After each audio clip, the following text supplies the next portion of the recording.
Bonjour Brut, c'est Frédéric Shaw. Je sais que ma communauté en fait véhicule beaucoup de préjugés, de clichés et ben moi je vais vous montrer en fait ce qu'est réellement la communauté asiatique dans le Chinatown, le Paris 13 parisien. Et donc c'est parti. Salut! Ça va? Véronique est quelqu'un que j'affectionne énormément. C'est quelqu'un d'incontournable dans le 13e arrondissement. Par exemple, ce serait quoi la différence entre le Cambodge, le Laos, le Vietnam, la Chine, la Corée, et j'en passe et des meilleurs? Parce que pour beaucoup de gens, en fait, dans l'inconscient des gens, tous ces pays que je viens de citer, c'est la Chine pour eux. Oui, c'est l'Asie, tous les pays, c'est asiatique. Oui, mais pour les gens, oui, eux, tous ces gens-là, c'est des Chinois. Oui. Tu vois? Oui. Après, c'est une question qui est difficile parce que si on prenait l'exemple de la communauté Afrique noire, comment on fait la différenciation entre un Sénégalais, un Togolais, un Malien, mais ne serait-ce que physique? C'est vrai que c'est... Moi, j'essaie de me mettre à leur place et je me dire, c'est une difficulté quand même. Mais à côté de ça, ce serait avoir une curiosité en fait de se dire, c'est quoi tes origines au lieu de tout de suite balancer, tiens, tu es chinois, voilà. Mais après, ça peut être aussi mal vu de dire c'est quoi tes origines, parce qu'il y a certaines personnes qui mais si elle veut pas, elle l'exprime. Elle regarde, mais donnez-nous la liberté en fait d'être pleinement identifié. Voilà. Ce temple-là, en fait, j'y allais depuis que je suis tout petit. Mes parents m'emmenaient en fait le dimanche faire les courses et tout de suite après, on allait manger dans un restaurant dans le 13e et après on allait se recueillir. Je suis juste venu montrer en fait le temple où je viens depuis que je suis tout petit. Et voilà. Bon, on va pas vous déranger plus longtemps. Ouais. À bientôt. Au revoir. Elle est très mal à l'aise, la dame avec qui on parlait, parce que déjà d'une, il y a les caméras. Enfin, c'est surtout parce qu'il y a les caméras, parce que je la connais depuis que je suis tout petit. Mais elle vous le dira jamais parce que elle a peur de gêner, elle a peur de vous froisser. J'ai souvent défini notre moyen de communication dans la culture asiatique comme un moyen de non-communication parce que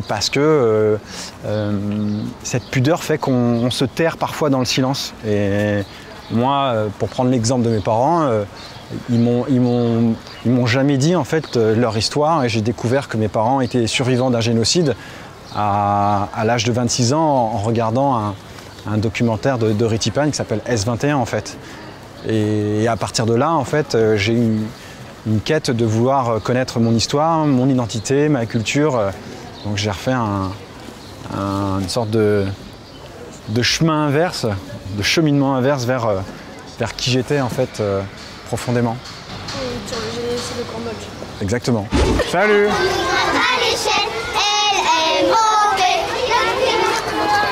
Vous voyez, on est dans le 13e, mais quand on regarde les enfants, c'est très mélangé.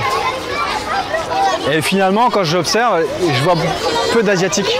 Donc il y a une sorte de vrai melting pot en fait qu'il y a dans le 13e. Et moi, je suis très content parce qu'à l'époque, moi, il n'y avait que des asiatiques et là, il y a un vrai brassage.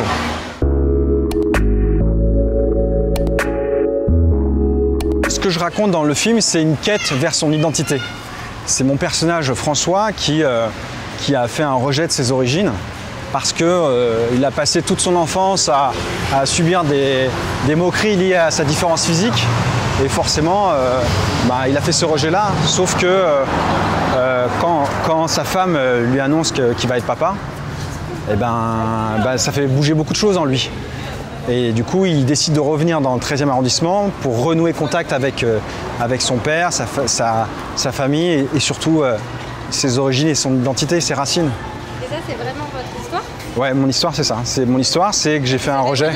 J'ai fait un rejet de mes origines parce qu'on n'arrêtait pas de me surligner ma différence physique. Et qu'à un moment donné, j'en avais marre et j'ai fait ce rejet-là parce que je voulais être plus blanc que blanc. Et du coup, quand je me suis posé cette question-là, parce que je le vivais mal et à un moment donné, en fait, dans mon évolution, j'ai compris que tout ce qui m'est arrivé de bien dans ma vie, c'était grâce à mes origines. Donc je me devais de me réconcilier avec ça et de faire machine arrière et d'être dans cette quête-là. Et du coup, aujourd'hui, je suis complètement en paix avec qui je suis parce que je suis reparti en Chine, je suis parti au Vietnam, je suis parti au Cambodge, j'ai passé du temps avec mes parents, mes grands-parents, on a crevé les abcès et maintenant je me sens pleinement rempli dans ma double culture.